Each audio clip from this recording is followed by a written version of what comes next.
Hello বন্ধুরা, good morning. কেমন আছে সবাই? আর আজকের ভিডিওটা সকাল থেকে শুরু করলাম। তো আজকে একটু অন্যরকম ভিডিও নিয়ে এসেছি। তো তোমাদের ভালো লাগলে অবশ্যই কমেন্ট করে জানিও তোমরা কোন টপিক নিয়ে ভিডিও দেখতে চাও, ব্লগ ভিডিও না টিচিং ভিডিও। তো অবশ্যই আমি সেই রকমই ভিডিও দেব। অনেক দিন যেহেতু প্রচুর বৃষ্টি হয়ে গেছে আর আজকে প্রচুর রোদ দিচ্ছিল, তো সেই কারণে ভাবলাম চলো বাড়িতে আছি তো জামা কাপড়গুলো একটু রোদ্রে দেওয়া যাক। তো সেই কারণে সব জামা কাপড় আমি রোদ্রে দিয়েছিলাম। আর দোকানে যাইনি কারণ ছেলেটার শরীরটা খুবই অসুস্থ, তো সেই কারণে দোকানে যাওয়া হয়নি।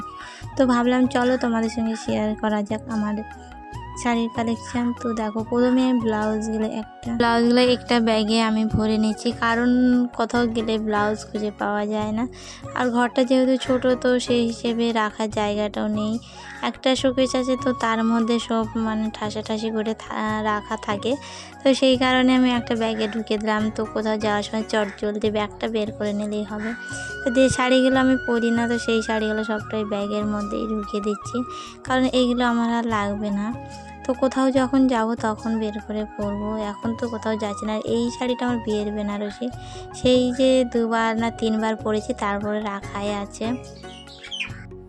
সারা বছর জামা কাপড় তো সেইভাবে রোদ্রে দেওয়া হয় না, যেহেতু ওখানে প্রচুর কাজের চাপ থাকে।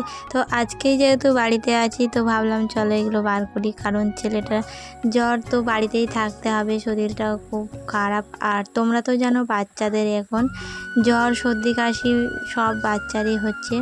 তো আমার ছেলেটা তো হয়েছে প্রায় 1 সপ্তাহ মতন হয়ে গেছে, আর 1 সপ্তাহ মতন আমি দোকানে যাইনি। তো তোমরা বলো পুজোর সময় দোকানে কত কাজের চাপ থাকে, তো তার কারণে বাড়িতে বসে কিন্তু আমার আর ভালো লাগছে না। তাহলে চলো একটু কাজ করা যাক।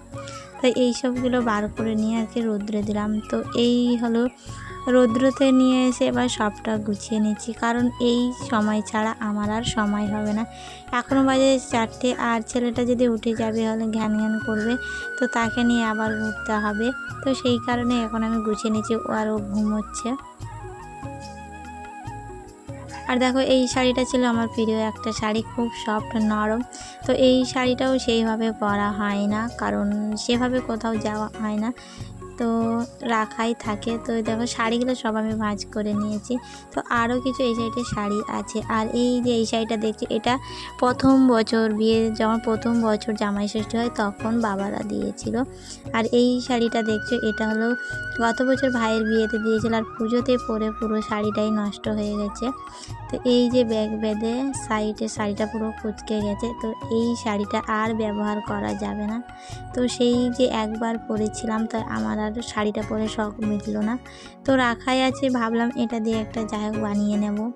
তো কি বানালে ভালো লাগবে অবশ্যই জানিও। আর এই যে শাড়িটা দেখছো বেনারসি, এটা ননদের মেয়ের বিয়েতে কিনে দিয়েছিল চুড়ি। তো সেই যে একবার পরেছিলাম, আর পরা হয়নি, কারণ শাড়িটা যে ভারী, তো এই শাড়ি পরে আমি আর নড়তে পারি না, তো সেই কারণে এটাও রাখা আছে। তো এই যে শাড়ি এইবারে রোদ্রে দিলাম, তো তারপরে আর কবে বের করব জানি না। তো আর বছরে তো শাড়ি তো সেভাবে রোদ খাওয়ানো হয়নি, কারণ সময় পাইনি। আর এই ছেলেটা শরীর খারাপ বলে বাড়িতে আছি, তো কাজ নেই, সেই কারণেই এটা নিয়ে বার করলাম। আবার এটাও শুনলাম যে বয়স্করা বলে যে ভাদ্র মাসে নাকি জামা কাপড় রোদ্রে দিতে হয়, নাহলে কি হয় জানি না, হয়তো গুমসানি গন্ধ হয়, তো সেই কারণেই বলে, তো আমার সঠিক জানা নেই। তো সেই কারণে সবাই বার করে, তাই আমিও বার করলাম। অন্য টাইমেও তো বার করা যায়, কিন্তু সবাই বলে ভাদ্র মাসে রোদ খাওয়াতে হয়, তো জানি না কেন বলে। তো যাই হোক একটা নিয়ম তো নিশ্চয়ই আছে, তো জানি না।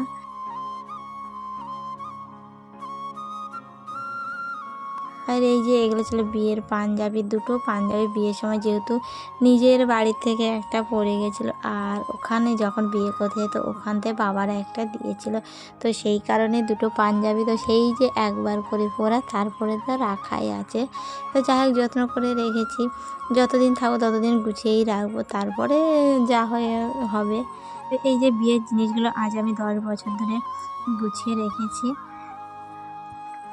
আর এই ছেলের ঘুম ভেঙে গেছে, উঠে যাচ্ছে, এবার মা করবে। তো আজকের ভিডিওটা এই পর্যন্ত, কেমন লাগলো অবশ্যই জানি।